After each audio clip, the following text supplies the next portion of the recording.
A lot of times I'll tell them things just to move them on down the road. So it improves, not only saves money, it improves accuracy, which is why we drive so much to get the response rate up. Next slide, please. So for Census 2010, what will be different from the last one? I don't see anyone here under 10, so therefore everybody was here for the last census, or everybody was eligible to be counted in the last census. The difference this time is technology. We've used a lot more internet resources, a lot more of the availability of materials online for people to download, to get assistance, to get information out. The Census Bureau does know there is an internet, but we are not using an internet questionnaire. There's only one way to reply to the Census Bureau form, and that is to fill it out and mail it back. Nobody will get any emails asking for credit cards, social security numbers, checks to be deposited in the bank, or anything like that. There's only one way to fill out your census form, and that's when you get it in the mail, fill it out, and mail it back in the free envelope, self-addressed stamped envelope.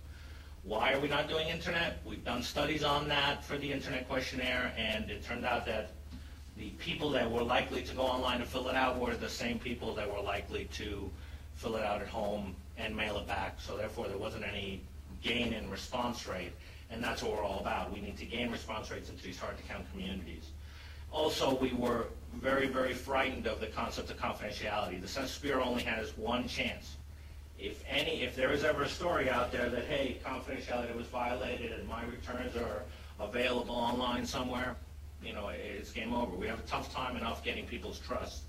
So it's very, very crucial to everyone in the census to maintain confidentiality. Only paid, sworn census employees touch forms.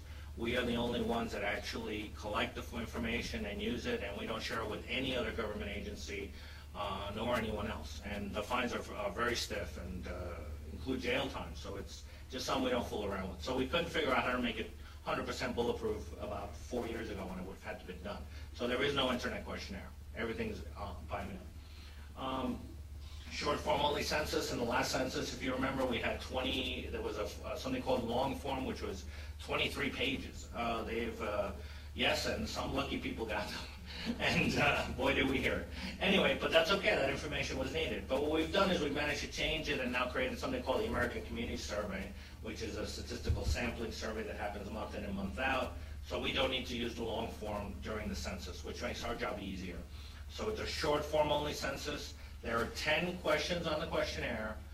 Actually, there's only 7 data points and 10 questions. What that means in non-statistician talk.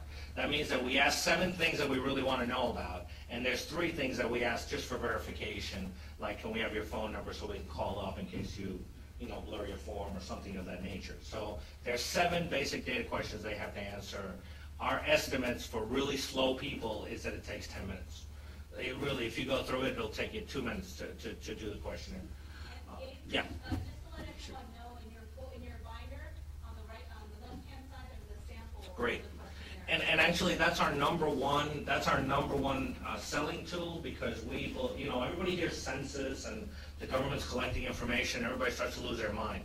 And what really helps is in the education process is showing people that, hey, this is all we're asking for. It's basic information. My neighbors know way more than that about me. And Blockbuster probably knows more than that about me. So, we really need to demystify and simplify the concept. It's just a basic questionnaire that'll have long-term ramifications and implications for our community if we don't fill it out. We've done, obviously, the bilingual questionnaire is something new. It's the first time the Census Bureau is actually mailing out. You don't have to request, it's mailing out a Spanish-English questionnaire. The only problem is that since it's the first time they're doing it and the government kind of tends to move slow, they've only done it for a small amount. They're only doing 13 million households nationwide that will receive the bilingual questionnaire. The majority of the bilingual Texas will get the most out of any other state of the bilingual questionnaire. So we will have good coverage, but not as good as it could be. They use a statistical formula to determine what tracks. If you really want to know, it's simulated, but it goes into a lot of statistical stuff. But basically, they used a cutoff point to determine which tracks would get it to make the cap of 13 million. We've increased the partnership program. It's grown like at least 4-fold. There's a lot of partnership people to be able to interact with the community to get partners on board. We've expanded paid advertising. I think it's going to be last number I saw was, I don't know, 380 million or something nationwide. The number keeps changing, but what they tell me is that we will be the largest advertiser, even beating McDonald's, during the January to April timeframe, which is the main timeframe when all of it needs to come together. I'm sorry, did we buy Super Bowl time? No, it's like 1 minute, it's like $12 million. It's like, no. Actually, I think they got some discount or something for it, but actually, that's a good point, because that's a segue to how the money's going to be spent. They've allocated, I think, 51% of that money goes to actually local media buys. I mean, yes, you can buy a sticker on the side of a NASCAR, but that thing's going like 500 miles an hour and nobody's going to see it. So what we try to do is buy things that definitely the hard-to-count community is going to see mostly. Obviously, there'll be ads run on, Channel 7, Univision, Channel 23, all the big channels will be covered, but we also wanted to make sure that the small media outlets were covered that reach those hard-to-count communities. And that's always been the struggle, but that's the point. We want to make sure that everyone is counted. The other thing that's different is that it's different times, different people. I mean, we always have things happening that may one way or another affect how people view the federal government and how they view their participation. So there are things that we don't know are going to come out, but every census is different. The old line I always like to say is that there are no experts in the census, because once you've done it 4 or 5 times, you're dead, because it's only every 10 years. So it's very hard to become an expert in something that only happens every 10 years. Just like this. So there's a couple of other points that affect operations as well. Recruiting is very crucial to us. We try to cast as wide a net as possible. Our recruiting is geography based. In other words, if we have a 20-block area that we need to do work in, we want to hire someone that lives in those 20 blocks, because that's the way we have found it works best. You get cooperation if the person knocking on your door looks like they belong in your neighborhood, not if they come from the other side of town.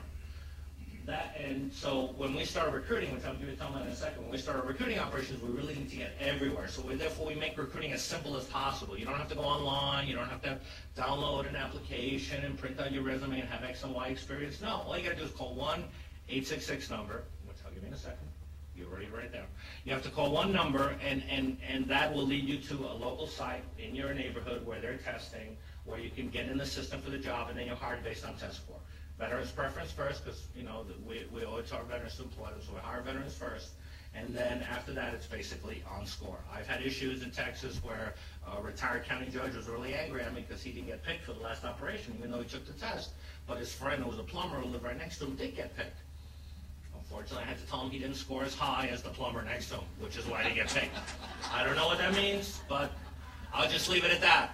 That's a good example to point that it does not matter whether you are a retired professor, retired plumber, a doctor. We want people in the community. That's the most important thing to us, and it's a basic skills test.